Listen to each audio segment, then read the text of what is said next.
Hello दोस्तों। और कल हम लोग इलेक्ट्रिकल मशीन में क्या पढ़े थे? क्लासेस पढ़े थे कि लासेस ऑफ डीसी मशीन। तो आज हम लोग लासेस में खत्म हो चुका है डीसी मशीन का जितना लासेस था बता दें। अब हम लोग क्या है कि अब जनरेटर पढ़ेंगे आगे।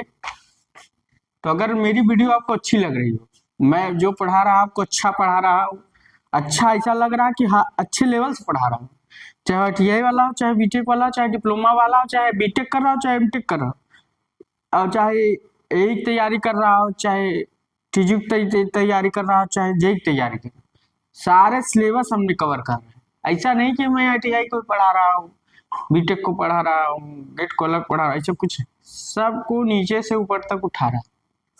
तो आप लोग अच्छे से लाइक और सब्सक्राइब कर दीजिएगा, अपने दोस्तों के साथ शेयर कीजिए। हाँ, जितने मेरे वीडियो हैं सारे स्टेप बाय मैं प्ले लिस्ट में डालता हूँ।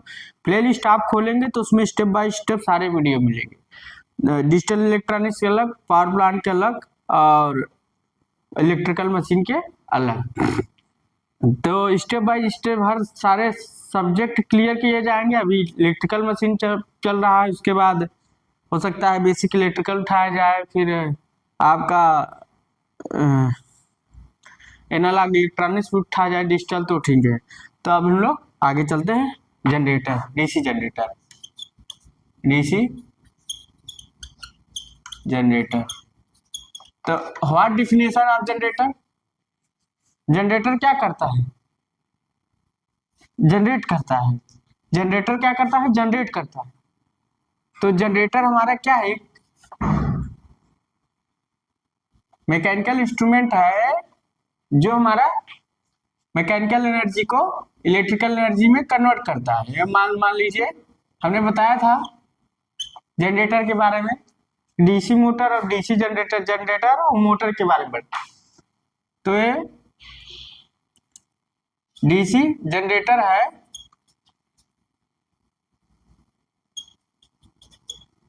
तो डीसी जनरेटर हमारा क्या करता है एक बार बता दे रहे फिर से। जो मैकेनिकल एनर्जी को किस में कन्वर्ट करता है? इलेक्ट्रिकल एनर्जी में।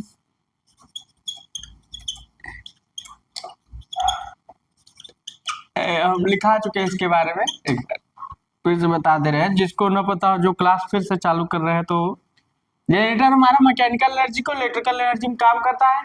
जनरेटर फ्लेमिंग के राइट हैंड रूल पर काम करता है, आप लोग को याद रखना है। जनरेटर हमारा लिख दे, फ्लेमिंग के राइट हैंड रूल पर काम करता है। तो work principle of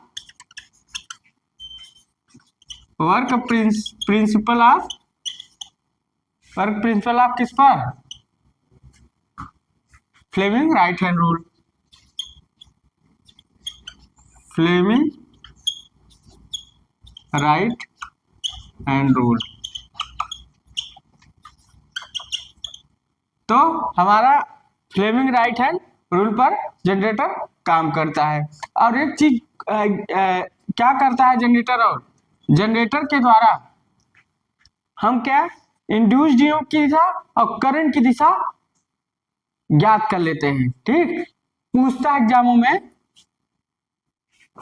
direction of current and direction of induced EMF by Fleming right hand rule.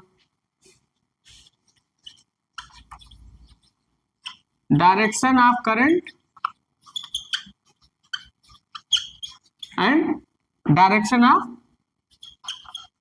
EMF.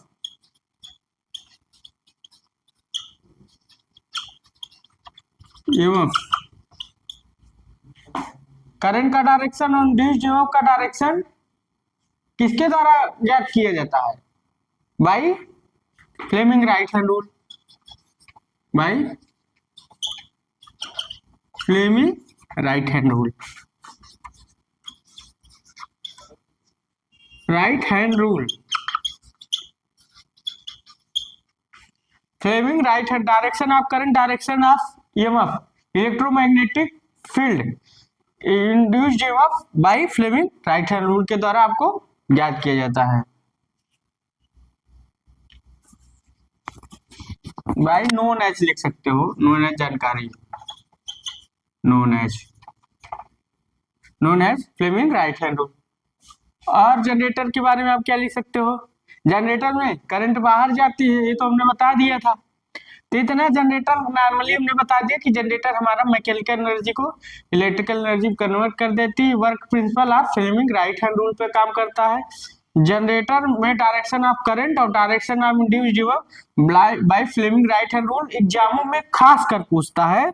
आप लोग वेरी वेरी इंपॉर्टेंट करके टिक लगा लीजिए, कहीं यही पूछ लेगा कि डायरेक्शन ऑफ करंट और डायरेक्शन ऑफ इंड्यूस्ड की दिशा कौन से नियम पर आधारित होती, कहीं लेंज का लॉ दे देगा, कहीं Fleming left hand rule, Fleming right hand rule, तो आप फ्लेमिंग राइट हैंड रूल को मारना है आपको, ठीक। तो और कहीं आपको मैग्नेटिक फील्ड में फंसा सकता है, तो करंट आई तो मैग्नेटिक फील्ड की दिशा भी फ्लेमिंग राइट हैंड रूल के अनुसार ज्ञात कर सकते हो, ठीक। तो इसको बता लीजिए। तो जनरेटर हमारा क्या करता है, मैकेनिकल एनर्जी को इलेक्ट्रिकल एनर्जी में कन्वर्ट करता है। और work principle of Fleming right hand rule पर काम करता है, direction of current and direction of induced by Fleming right hand rule.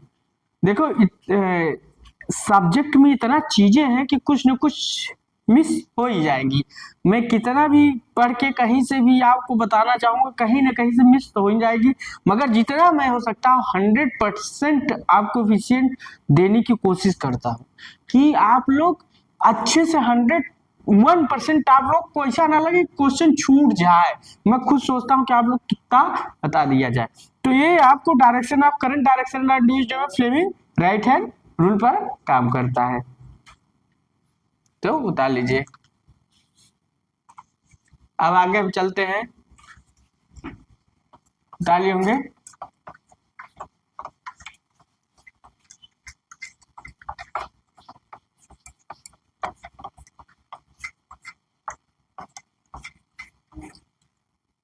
अब आगे चलते हैं।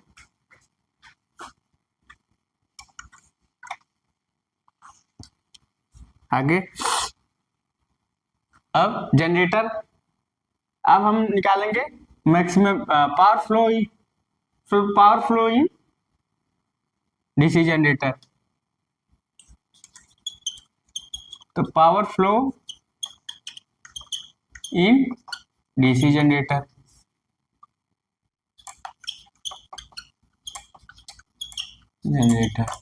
तो power flow in DC generator, तो power flow in DC generator की हम बात करते हैं। तो power flow in DC generator, तो देखो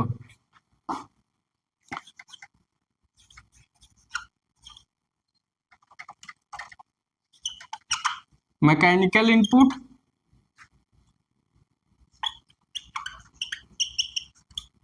तो हमारा जनरेटर क्या लेते हैं, मैकेनिकल इनपुट और power produce in armature, power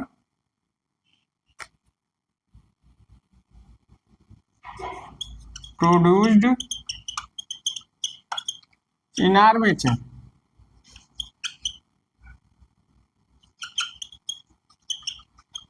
तो आर्मेचर में क्या पावर होगी, Eg और Ia, इंड्यूस्ड और करंट के कारण करंट क्या है, E आया। तो पावर प्रोड्यूस इन आर्मेचर, और आउटपुट में इलेक्ट्रिकल आउटपुट लिखेंगे, इलेक्ट्रिकल आउटपुट, इसी को हम लोग क्या बोलते हैं, जनरेटर आउटपुट, आउटपुट। इसको क्या बोलते हैं, जनरेटर इनपुट भी बोलते हैं, लिख लो जनरेटर इनपुट। कहीं घबराना नहीं है कि हम जनरेटर अगर इनपुट कर दिए थे, अरे जनरेटर इनपुट क्या होता है, मैकेनिकल इनपुट ही जनरेटर इनपुट होता है। तब देखिए यहाँ फ्रिक्शन एंड विंडेज लॉसेस होता है, फ्रिक्शन को रख दे, friction and windage losses, friction and windage losses, windage loss. और क्या होता है, no load core loss, no load, no load core loss. और एक होता है स्ट्रे लॉस, स्ट्रे लॉस। तो हमारा इतना लॉसेज हो गया इनपुट में। कहीं कहीं एग्जामों में यही पूछ लेता है कि ए पॉइंट दे देगा, बी पॉइंट दे देगा, सी पॉइंट बोलेगा, यहाँ क्या होता है, क्या, ये आप रखना है। आगे ये होता है कॉपर लॉस, कॉपर लॉस। ये होता है brush drop, brush drop loss, loss. ठीक, तो अब इसको बोलते हैं no load rotational loss, no load rotational loss, no load rotational loss, none loss. और टोटल को पूरा क्या बोलेंगे, इसको हम लोग रेड से कर देते हैं, एक टोटल का पूरा क्या बोलेंगे, तो नो लोड रोटेशनल लॉस, क्या बोलेंगे, रोटेशनल लॉस। कर लीजिए। तो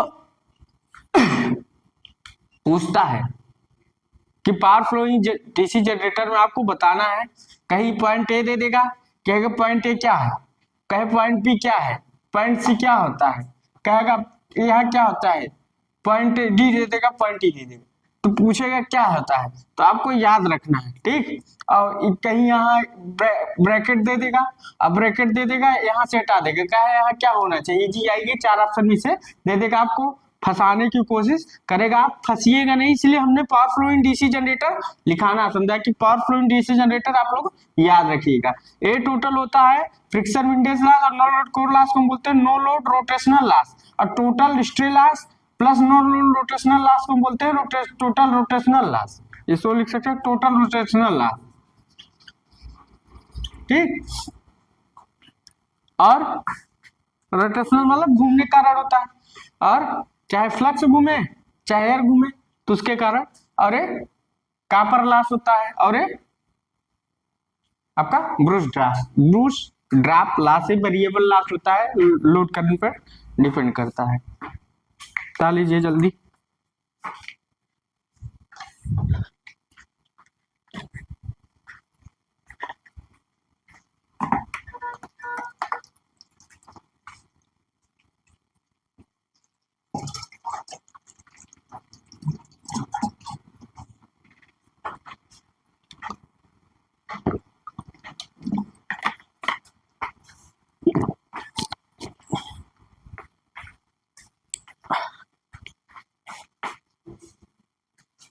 अब आगे चलते हैं।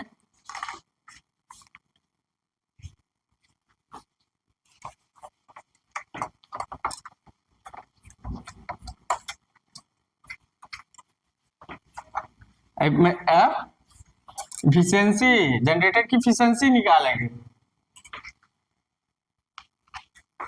एफिशिएंसी या जनरेटर,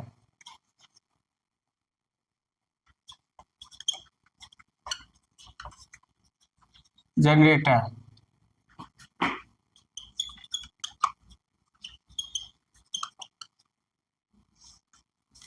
इलेक्ट्रिकल मैकेनिकल एफिशिएंसी निकालते हैं पहले।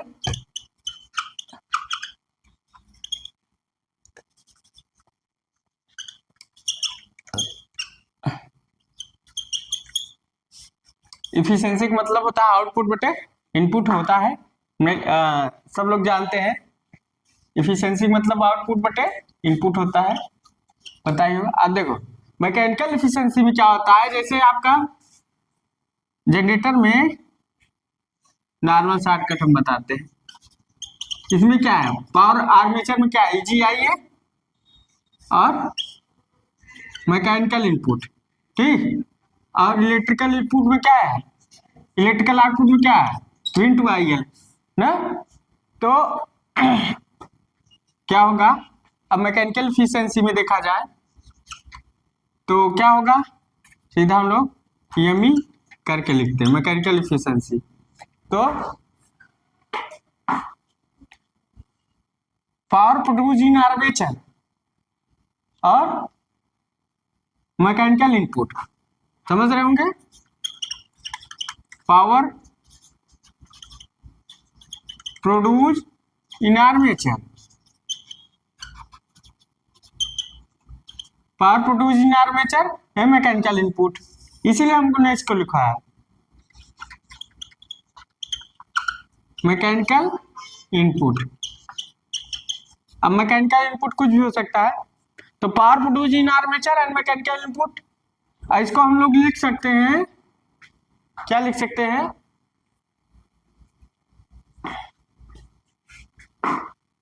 एक चीज और लिख सकते हैं, power produce in armature upon power produce in armature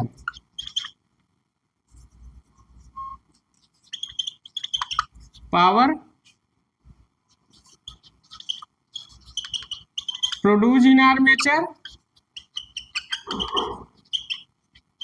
plus stray loss, कहीं एग्जाम में पूछ लेता है।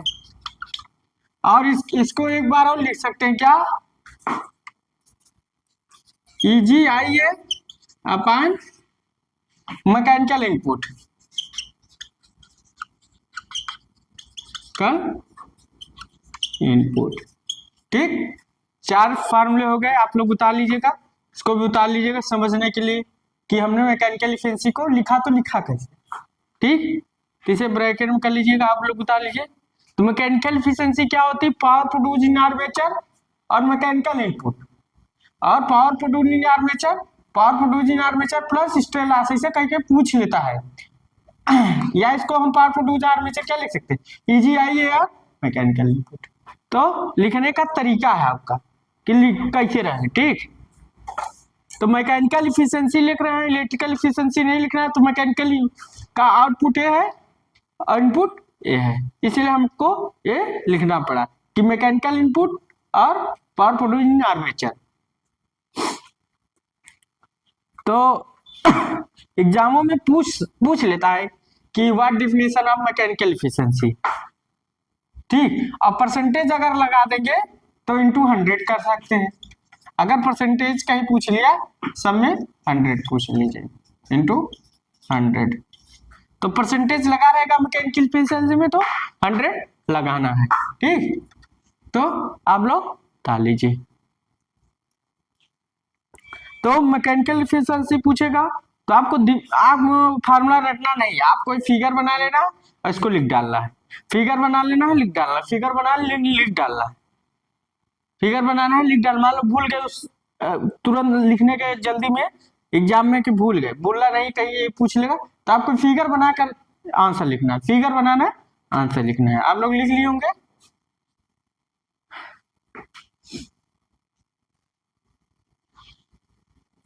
अब आगे चलते हैं, वही फिगर रहेगा, मैकेनिकल इफिशियंसी हो गई।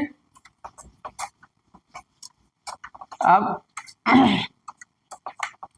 इलेक्ट्रिकल इफिशियंसी, जनरेटर की इलेक्ट्रिकल इफिशियंसी तो इलेक्ट्रिकल इफिशियंसी क्या हुआ, देखो मान लीजिए पावर प्रोड्यूस इन आर्मेचर में क्या है, ईजी आई है, आउटपुट में क्या है, electrical output V into I L load current, और मैकेनिकल इनपुट। तो देखिए, तो इसको लिख सकते हैं इलेक्ट्रिकल इफिशियंसी डबल ई, तो जनरेटर आउटपुट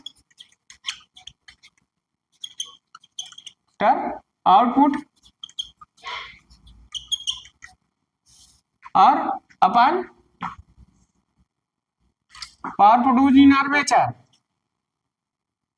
इसको लिखेंगे क्योंकि जनरेट इलेक्ट्रिकल एफिशिएंसी लिख रहा है ना, तो इलेक्ट्रिकल आउटपुट बटे इलेक्ट्रिकल इनपुट, और मैकेनिकल आउटपुट बटे मैकेनिकल इलेक्ट्रिकल के लिए एफिशिएंसी लिखेंगे, तो generator output produce in power in produce in armature, power produced in armature,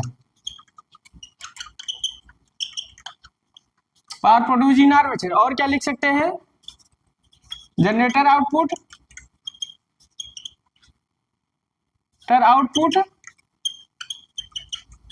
upon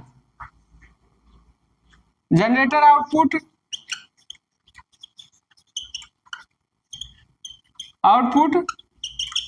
plus electrical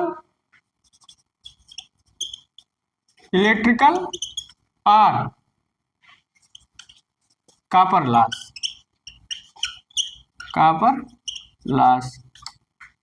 और इसको क्या लिख सकते हैं, V into I L upon AG IA, और कॉपर लॉस इसी के साथ अगर जोड़ना चाहेंगे तो इसका R कॉपर लॉस हो गया, या V इंटू आई एल सीधा लिख के AG इंटू IA, अगर कॉपर लॉस फार्मूला में पूछता नहीं तो। अगर परसेंटेज पूछ रहा है तो इंटू 100, परसेंटेज पूछ रहा है तो इंटू 100, परसेंटेज पूछ रहा है तो इंटू 100, परसेंटेज पूछ रहा है तो इंटू 100। ठीक, ताल लीजिए। तो ये एक इलेक्ट्रिकल इफिशियंसी हो गई जनरेटर की। इलेक्ट्रिकल इफिशियंसी क्या होती है, जनरेटर आउटपुट और पावर प्रोड्यूस इन आर्मेचर, मतलब इलेक्ट्रिकल इफिशियंसी हो गई। तो कहीं कहीं एग्जामों में फंसा सकता है, आपको फंसना नहीं, आपको सारे क्वेश्चन याद रखने, सारे दिमाग में बैठाने हैं। ग्रंथ है जो नॉलेज का है, कोई कितना समुद्र बहुत गहरा, उसका आज तक गहराई कोई मतलब माप नहीं पाया कि समुद्र में है क्या, तो ये समुद्र है। नॉलेज क्या है, समुद्र होता है, उसमें क्या क्या है अभी तक खोजते रह जाओगे, पाओगे। तो आपको जितना मिल जाए उतना लेते रहे, सब रत्न है, मूल रत्न है, 15-16 रत्न निकले, उसमें से आप भी एक रत्न पा रहे, ज्ञान का रत्न, जिसे जो ज्ञान ऐसा चीज है जो बांट नहीं, ज्ञान ऐसा चीज है जो आपसे कोई छीन नहीं सकता है। ज्ञान ऐसी चीज है जो आप बहुत ऊंची पदवी प्राप्त कर सकते हैं। ज्ञान ऐसी चीज है, अच्छे को लोग आपको नमस्कार। और तो ज्ञान क्या होता है, ज्ञान अगर आपको नहीं है तो ज्ञान बिना पशु भी समान है। इंसान ज्ञान नहीं है तो पशु के समान है, उसको समझ नहीं है कि क्या करना है क्या नहीं करना है। तो ज्ञान को सरलता से, जल से पतला क्या होता है ज्ञान, और अग्नि से तेज क्या होता है क्रोध, और काजल से काला क्या होता है कलंक। तो आपको ज्ञान नॉर्मलता शीलता से लेनी है। ज्ञान ऐसी चीज है जो आराम से माइंड को कंसंट्रेट करके लेना है, ज्ञान वो चीज। तो आप लोग ताली होंगे। अब आगे चलते हैं, इलेक्ट्रिकल एफिशिएंसी हो गई होगी।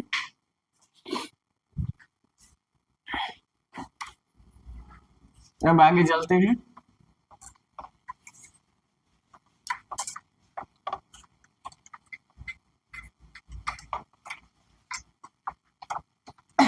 अब ओवरऑल इफिशिएंसी।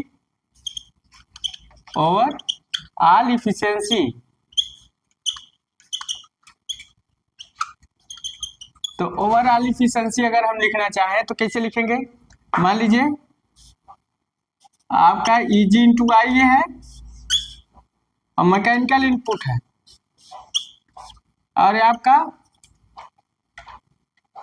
जनरेटर आउटपुट है V इंटू आई है। तो ओवरऑल इफिशिएंसी हम लोग कैसे निकालेंगे, ओवरऑल इफिशिएंसी तो जनरेटर आउटपुट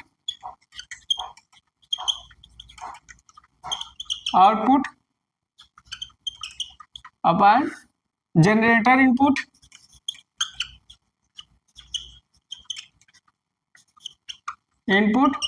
या जनरेटर आउटपुट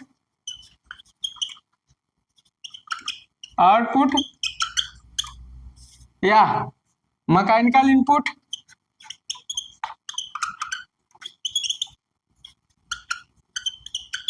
और क्या लिख सकते हो, इंटू, अगर परसेंटेज पूछ रहा है तो इंटू 100 कर देना, इंटू 100 कर देना। एक तरीका और होता है ओवरऑल एफिशिएंसी का, दूसरा क्या है, mechanical efficiency into electrical efficiency. ये फार्मूला हो गया, तो क्या हो गया, फार्मूला हो गया। डाल लीजिए। तो इफिशिएंसी पूछ सकता है, आप इस तरीके से ओवरऑल इफिशिएंसी निकालो, चाहे इस तरीके से, ये वाला निकालोगे तो आसानी हो जाएगी। ठीक, तो इफिशिएंसी, तो इसलिए इसको लिखाना था, लिखा है कि क्या होता है जनरेटर में मैकेनिकल इलेक्ट्रिकल इफिशिएंसी और ओवरऑल इफिशिएंसी होती है। पावर फ्लो डायग्राम समझाना जरूरी था, पावर फ्लो डायग्राम में कहीं कहीं पूछ लेता है कि क्या होता है, पीछे दे देगा फ्रिक्शन विंडेज लॉसेस जो मैकेनिकल लॉस होता है, नो लोड कोर लॉसेस और स्ट्रे लॉसेस। तो फ्रिक्शन विंडेज लॉसेस और मैकेनिकल, फ्रिक्शन विंडेज और no load core losses, no load rotational loss कहा गया, और टोटल ले लेंगे तो रोटेशनल लॉस। ते overall efficiency generator output and generator input in 100 या generator output upon mechanical input into 100 percentage करके अगर पूछे तो ओवरऑल एफिशिएंसी ऐसे भी लिखते हैं कि mechanical efficiency is equal to electrical efficiency. तो आप लोग डाल लीजिए, कहीं के एग्जामों में ऐसा भी पूछ लेता है तो आप लोग कंफ्यूज नहीं होना है। ऑप्शन में यही पूछ लेगा तो क्या करेंगे कि सर जी पढ़ाए नहीं, ऐसा नहीं करना।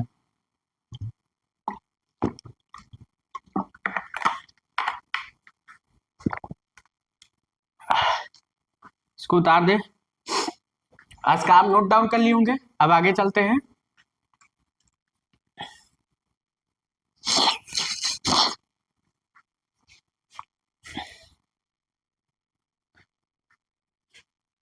तो मैकेनिकल एफिशिएंसी, इलेक्ट्रिकल एफिशिएंसी, अब नोट पॉइंट एक करके लिखना है आपको, नोट पॉइंट करके लिखना है। आगे चलते हैं और नोट पॉइंट करके लिखना है। नोट पॉइंट करके क्या लिखना है,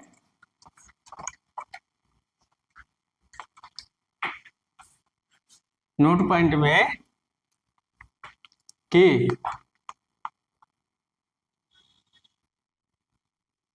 हाँ, नोट पॉइंट करके लिख लीजिएगा, नोट पॉइंट।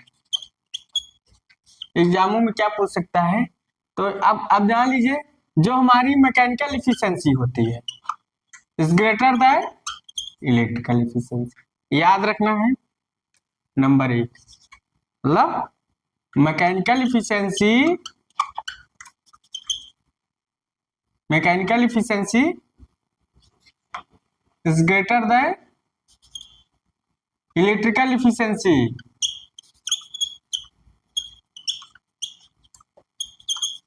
ये आपको याद रखनी है, number 1। Number 2, electrical efficiency is greater than overall efficiency. तो लिखना है electrical efficiency is greater than overall efficiency. Efficiency ते आपको याद रखनी है, ऊपर वाला भी याद रखना है। तो मैकेनिकल इफिशिएंसी जो होती है तो इलेक्ट्रिकल इफिशिएंसी से ज्यादा होती है, और इलेक्ट्रिकल इफिशिएंसी ओवरऑल इफिशिएंसी ज्यादा होती है। कहीं कहीं एग्जामों में पुट कर लेता है, जो कहीं नहीं कभी नहीं पुट किया रहता, 100 साल में एक बार पुट कर लेता है। तो नई चीजें आपको देख के घबराना नहीं। तो मैकेनिकल इफिशिएंसी होती है इलेक्ट्रिकल इफिशिएंसी से ज्यादा होती है, और इलेक्ट्रिकल इफिशिएंसी ओवरऑल इफिशिएंसी से ज्यादा होती है, को याद रख डाल लीजिए।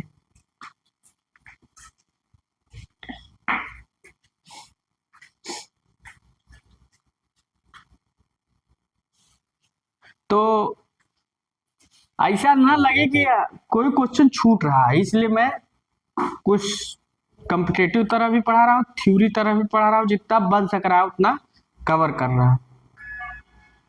तो अगर कुछ छूट जाता है, बाय द वे कुछ छूटता है, तो आप लोग कमेंट बॉक्स में लिखिएगा और बताइएगा कि सर ये छूट रहा है, आपने पढ़ाया नहीं, तो मैं इसको एक अच्छे से वीडियो बनाकर आपको चीज पढ़ाऊंगा। कि क्या होता है। तो आप कमेंट बॉक्स में लिखेंगे कि सर ये आप नहीं पढ़ा रहे, तो मेरा काम है पढ़ाना, आपका काम है पढ़ना। मेरा काम है ज्ञान देना, आपका काम है ज्ञान देना। अब हम लोग चलते हैं मैक्सिमम इफिशिएंसी की तरफ। क्या चलेंगे? Maximum efficiency. इफिशिएंसी जनरेटर की मैक्सिमम इफिशिएंसी क्या होगी? जनरेटर की मैक्सिमम इफिशिएंसी क्या होगी? देखो, तो हम लोग इफिशिएंसी का फार्मूला क्या जानते हैं? Output upon input. ठीक, तो हमारा जनरेटर देखो, जनरेटर का आउटपुट क्या है? ईजी आई ए अरे मैकेनिकल इनपुट। इसको हमको लिखवाना पड़ रहा है क्योंकि, तो जनरेटर का आउटपुट क्या है? तो आउटपुट लिख सकते हैं आउटपुट, तो यहां लिखेंगे output upon output plus losses. ठीक, तो फिर आउटपुट जनरेटर का हमारा क्या है? इसको हम लिख सकते हैं आउटपुट में क्या है? V into I L. I L लिखो, चाहिए आई ए, और आउटपुट हमारा विन टू आई एल। और लॉसेस क्या है? कॉपर लॉसेस है, PC iron loss I square R. ठीक, एक a constant loss W I कर दो या पी आई कर दो, आयरन लॉस और कॉपर लॉस। ठीक, टोटल लॉस क्या होगा? Iron loss plus copper loss. तो अब मैक्सिमम इफिशिएंसी के लिए हम क्या बोलते हैं? मैक्सिमम इफिशिएंसी के लिए, मैक्सिमम इफिशिएंसी के लिए क्या होता है? D efficiency upon D I equal to 0। अब अवकलन करते हैं इसका सब, तो क्या होगा? D efficiency upon D I, तो करोगे तो V into I L plus P I I square R, और इसका अवकलन हो जाएगा तो वी बचेगा, और यहाँ वी आई बचेगा, वी आई एल। और कोष्टक में क्या होगा? ताई का अगर वो हो जाएगा तो यहाँ वी बचेगा, और यहाँ 0 हो जाएगा, यहाँ क्या बचेगा? 2IR, 2IR। और यहाँ नीचे क्या बचेगा? V into I L plus P I plus I square R. ठीक, ये बचा, और इसको मिटा देते हैं। अब ये 0 कर दो, ये 0 हो जाएगा, तो ये 0 हो जाएगा, तब ये क्या बचेगा? V into I L plus P I plus I square R into V, V I L. और क्वेश्चन में क्या बचा? वी प्लस 2 आर और अपान वी आई एल। चाहे तो हम सीधा कर सकते हैं, मगर आपको समझाने के लिए लिख रहे हैं। अब इसको कर दोगे तो 0 हो जाएगा, इसका गुणा ऐसे कर दो 0 हो जाएगा, बचेगा क्या? V into I L plus P I plus I square R, और क्वेश्चन में v इक्वल टू, अब इधर करेंगे तो बराबर चला जाएगा, V I L v plus 2IR, तो v से v कैंसिल हो जाएगा। अब उधर क्या होगा? V I L plus P I plus I square R, और क्या बचा? अब इसका गुणा इससे करेंगे तो वी आई एल,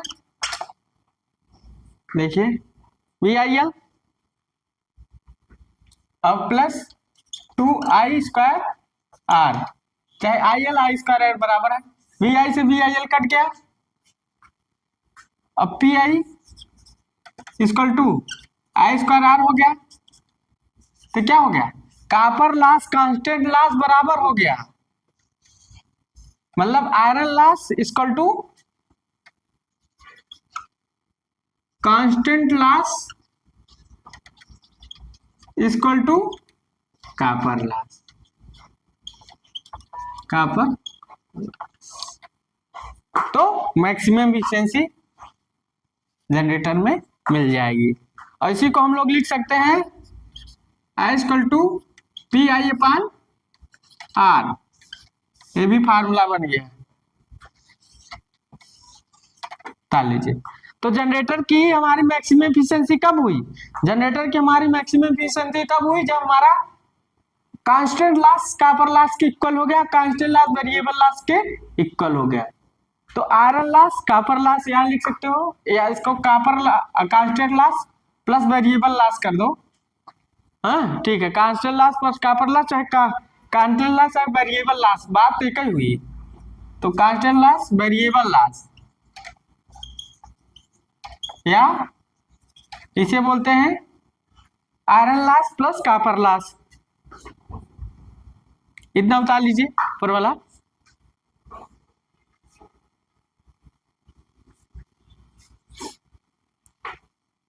ऊपर वाला बता लीजिए, यहाँ लिख देते हैं, एफिशिएंसी को हटा देते हैं थोड़ा सा, और यहाँ लिखते हैं iron loss equal to copper loss. तो ये आपका कहीं कहीं पूछ लेता है, तो आपको घबराना नहीं है। तो आज आप लोग जनरेटर में लॉसेस पढ़े कि लॉसेस क्या होता है, जनरेटर क्या होता है, जनरेटर किस प्रिंसिपल से आधार मैक्सिमम इफिशिएंसी कब हमारी जनरेटर की मिलती है, मैकेनिकल इफिशिएंसी पढ़े, इलेक्ट्रिकल इफिशिएंसी पढ़े, ओवरऑल इफिशिएंसी पढ़े। और मैकेनिकल इफिशिएंसी इलेक्ट्रिकल इफिशिएंसी से ज्यादा होती है, इलेक्ट्रिकल इफिशिएंसी ओवरऑल इफिशिएंसी से ज्यादा होती है। तो सारा आज आप फार्मूला पढ़े, सारा डेरिवेशन पढ़े। तो अगर आपको मेरा वीडियो अच्छा लग रहा हो तो एक बार लाइक और सब्सक्राइब जरूर कर दीजिएगा, और ज़्यादा से ज़्यादा अपने दोस्तों के साथ शेयर कीजिए, और चैनल को सब्सक्राइब करिएगा। और जितना हो सके उतना आप लोग सब्सक्राइब करिए, ताकि हमको मोटिवेशनल मिलता रहे, मैं भी आपको वीडियो डालता रहूँ। So thanks.